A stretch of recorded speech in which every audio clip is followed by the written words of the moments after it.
বন্ধুরা, আজকের এই ভিডিওতে শক্তিশালী সুইচ ওয়ার্ডস নিয়ে আলোচনা করব।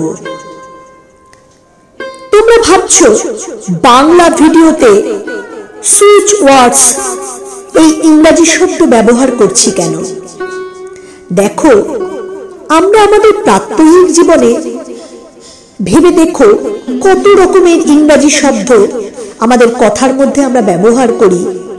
আমরা কিন্তু তার বাংলা শব্দ জানি, কিন্তু ইংরেজি ব্যবহার করলে সেটা আরো শক্তিশালী হয়। তোমরা সাধারণ একটা কথা ভাবো, তুমি কারোকে বললে আপনি এই চেয়ারটাতে বসুন, তুমি কি এর বাংলা মানে জানো না? কেদারা। কিন্তু তাও তুমি চেয়ার শব্দটাই ব্যবহার করো। সেরকম সুইচ ওয়ার্ডস, আজকের থেকে আমরা যে শব্দগুলো বলবো সেগুলি আমরা ইংরেজিতেই নিজেদেরকে প্রত্যেকদিন বলবো, কিন্তু তার বাংলা মানে সম্পূর্ণরূপে অনুধাবন করে তার সম্পূর্ণ রসটাকে নিজের মধ্যে নিংড়ে নিয়ে আমরা এই শব্দগুলি বলবো। দেখবে যেরকম আমাদের বাংলায় বলা হয় শব্দ ব্রহ্ম, সেরকম এই সুইচ ওয়ার্ডস গুলি আমাদের জীবনে কিভাবে পরিবর্তন আনবে। সুইচ ওয়ার্ডস শব্দ প্রথম আনেন জেমস টি ম্যাঙ্গেন। তিনি একজন মনোবিজ্ঞানী। 19 শতকে তিনি রিসার্চ করে দেখেছেন যে এই সুইচ ওয়ার্ডস গুলি আমাদের অবচেতন মনের উপরে কিভাবে প্রভাব বিস্তার করতে পারে এবং আমাদের অবচেতন মন আস্তে আস্তে আমাদেরকে আমাদের লক্ষ্যের দিকে পৌঁছে দেয়। আমাদের চারিদিকে পজিটিভ এনার্জির একটা স্রোত প্রবাহিত করে। আমরা প্রত্যেক দিনের জীবনে নতুন ভাবে বাঁচার উদ্যম পাই। জাপানি বিজ্ঞানী মাসারু ইমোটো একটা অদ্ভুত পরীক্ষা করেছেন। তিনি শক্তিশালী অনুবীক্ষণ যন্ত্রের নিচে ফোঁটা ফোঁটা জল রেখে সেই জলের মধ্যে কখনো কিছু পজিটিভ শব্দ, কখনো কিছু নেগেটিভ শব্দ ব্যবহার করে দেখেছেন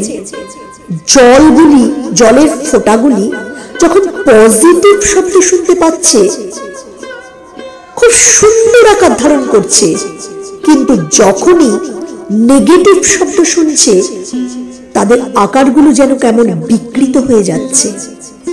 তিনি এই আকারগুলির ভিডিও রেকর্ডিং করেছেন এবং তোমরা স্ক্রিনে দেখো সেই আকারগুলো দেখতে পাচ্ছ। তাহলে এ থেকে আমরা একটা সিদ্ধান্তে আসতে পারি, আমরা যখন জল পান করব এই জলের উপরে আমরা এই সুইচ ওয়ার্ডস যেগুলি পজিটিভিটি আনবে সেগুলি বলবো এবং সেই জল পান করব। তাহলে আমাদের শরীরের ভেতরেও যে আমাদের শক্তিতন্ত্র আছে তার মধ্যে এই পজিটিভ শব্দগুলি কাজ করবে, আমাদের সারা দিন ধরে পজিটিভ থাকতে সাহায্য করবে।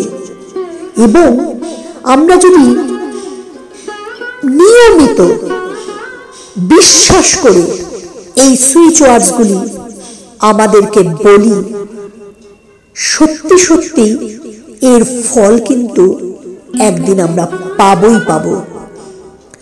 আমাদের ঘরের মধ্যে সুইচ থাকে, সেই সুইচ অন অফ করার মধ্য দিয়ে আমরা কখনো আলো পাই, কখনো অন্ধকারে থাকি, কখনো পাখা চালাই, কখনো পাখা বন্ধ করি।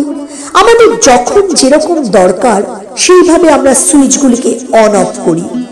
সেরকম সুইচ ওয়ার্ডসও আমাদের যখনই কোনো নেতিবাচক চিন্তা আমাদের মনের মধ্যে আসবে সেগুলো থেকে আমাদেরকে দূরে সরে যেতে সাহায্য করবে। চলো কিছু সুইচ ওয়ার্ডস নিয়ে আমরা আলোচনা করি। শক্তিশালী সুইচ ওয়ার্ডস হলো টুগেদার। দেখো, আমরা প্রত্যেকে টুগেদারের মানে জানি একসঙ্গে থাকা। যখন কোনো কাজ, সেটা কর্মক্ষেত্রে হোক, বাড়িতে হোক, কোনো বন্ধু বান্ধবের মধ্যে থাকা হোক, আমি নিজে নিজে করব এই কথা না বলে যখন আমরা টুগেদার এই শব্দটাকে নিজেদের মস্তিষ্কের অবচেতনে বারবার পৌঁছে দিতে পারবো, দেখবে আমাদের কাজ করাটা কত সহজ হয়ে গেছে। এই জন্যই তো আমাদের বাংলায় সেই প্রবচনটা এসছে, দশে মিলি করি কাজ, হারি জিতি নাহি লাজ। আরেক প্রবচন আছে, দশের লাঠি একের বোঝা। এবার আরেকটা সুইচ ওয়ার্ড বলি, চার্ম। এই চার্ম শব্দটা তুমি যদি সুন্দরভাবে নিজের মধ্যে বলতে পারো, তুমি যে কোনো মানুষকে তোমার দিকে অ্যাট্রাক্ট করাতে পারবে। সে তোমার বয়ফ্রেন্ড বা গার্লফ্রেন্ডই হোক, তোমার কোনো প্রিয় বন্ধুই হোক, বা তুমি কোনো জায়গায় ইন্টারভিউ দিতে গেছো, তুমি এই সমস্ত ক্ষেত্রে চার্ম শব্দটা এমন ভাবে নিজের মধ্যে অবস্থান করিয়ে নাও যে দেখবে তোমার মধ্যে একটা অলৌকিক সৌন্দর্য তৈরি হচ্ছে। দেখো, এখন যদি তুমি ভাবো যে তুমি একদিনই এটা অর্জন করে ফেলতে পারবে, এটা কিন্তু ভুল কথা। তোমাকে এই শব্দটা ব্যবহার করে প্রতিদিন নিজেকে এগুলো বলতে হবে, এবং যত তুমি এই সুইচ ওয়ার্ডস প্রতিদিনের জীবনে নিজেকে বলতে পারবে, দেখবে তোমার মনোবল যেমন বেড়ে গেছে, তোমার সমস্ত দিক থেকে কত রকমের রং তোমার জীবনে চলে এসেছে। এবার আরেকটা সুইচ ওয়ার্ড বলি, গো। দেখো, সকালবেলা ঘুম থেকে ওঠার পরেই আমাদের অনেকদিনই কিরকম যেন মনে হয়, উফ, আবার অফিস যেতে হবে, আবার সেই কাজ, উফ, আমাকে সংসারে কত কাজ করতে হবে, আর ভালো লাগে না, রোজ রোজ একই জিনিস করতে হয়।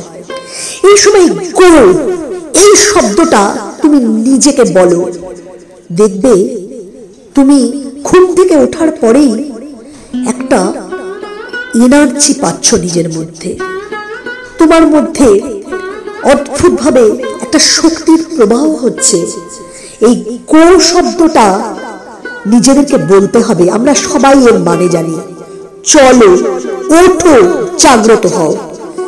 সমস্ত মহাপুরুষরা এটা বারবার বলেছেন, গো। আবার আরেকটা সুইচ ওয়ার্ড বলি, মুভ। দেখো, হয়তো তুমি একটা সম্পর্কে ছিলে, সেই সম্পর্কটা ভেঙে গেছে। দেখা যাবে হয়তো দুজনের কারোরই দোষ ছিল না, পরিস্থিতির বিচারে তোমরা দুজন দুজনের সঙ্গে থাকতে পারছিলে না। তখন মুভ শব্দটা নিজেদেরকে বলো, দেখবে তোমার মধ্যে একটা শক্তি আসছে। তুমি মুভ করে যাও, দেখবে এটা দুজনের জন্যই ভালো হবে। তুমি দেখবে যে তুমি যে সম্পর্কটাতে আটকে হাঁসফাঁস করছিলে, সেটা থেকে তুমি মুক্তি পাবে। মুভ এই শব্দটা নিজেকে শক্তিশালী ভাবে বলো, এর কাজ হবেই হবে। এইভাবে তুমি যদি কাউন্ট শব্দটা ব্যবহার করতে পারো, আমি জানি অনেকেই স্মোকিং করো, আমরা জানা সত্ত্বেও যে smoking is injurious to health, আমরা কিন্তু দিনের পর দিন স্মোকিং করে যাচ্ছি। তুমি স্মোকিং করার সময় কাউন্ট শব্দটা নিজেদেরকে বলো। স্মোকিং করার সময় তুমি যদি একবার ভাবো যে আমি সারাদিনে কতগুলো সিগারেট খেয়ে ফেললাম, আমার শরীরে কত রকমের ক্ষতিকারক পদার্থ আমি নিজে নিজে ইনজেক্ট করলাম, এবং এই স্মোকিং করার জন্য আমি কি পরিমাণ অর্থ ব্যয় করছি, এই সবগুলি শব্দ যদি কাউন্ট, এই শব্দটা বারবার করে নিজেদেরকে বলতে পারো, তুমি দেখবে আস্তে আস্তে তোমার মধ্যে এই সিগারেট খাওয়ার নেশাটা চলে যাচ্ছে। তোমার মধ্যে টাকা পয়সা জমানোর একটা প্রবণতা তৈরি হচ্ছে। দেখো, আমাদের জীবনে চলার পথে কখন কি পরিস্থিতি আসবে কেউ বলতে পারে না। তাহলে আমরা অর্থ অপচয় না করে অর্থ সঞ্চয় অবশ্যই করব। এবার যে শব্দটা বলবো সেটা হচ্ছে ডিভাইন। আমরা প্রত্যেকেই কিন্তু প্রতিদিনের জীবনে সবকিছু সাফল্য, বিফলতা, হতাশা, আনন্দ সবকিছুর পরেও যেটার খোঁজ সবচেয়ে বেশি করছি বা সবচেয়ে বেশি সত্যি করা উচিত, সেটা হলো আমাদের সৃষ্টিকর্তা, আমাদের ব্রহ্মাণ্ডের যে অসীম শক্তির ভান্ডার রয়েছে, যে শক্তি আমাদেরকে পরিচালিত করছে, তার বিশ্বাসটা আমাদের নিজেদের মধ্যে নেওয়া উচিত। ডিভাইন শব্দটা বললেই আমাদের মধ্যে যে এনার্জির প্রবাহটা তৈরি হচ্ছে, এটা আমাদের প্রত্যেক দিনের জীবনে জারি থাকুক। চলো আজ থেকে আমরা নিজেদের মধ্যে প্রতিজ্ঞাবদ্ধ হই যে এই সুইচ ওয়ার্ডসগুলি শুধু আমরা আক্ষরিক অর্থে মানে জেনে ব্যবহার করব না, আমরা ভিতরের অনুভব দিয়ে এই শব্দগুলি প্রত্যেক দিনের জীবনে নিয়মিত ব্যবহার করব।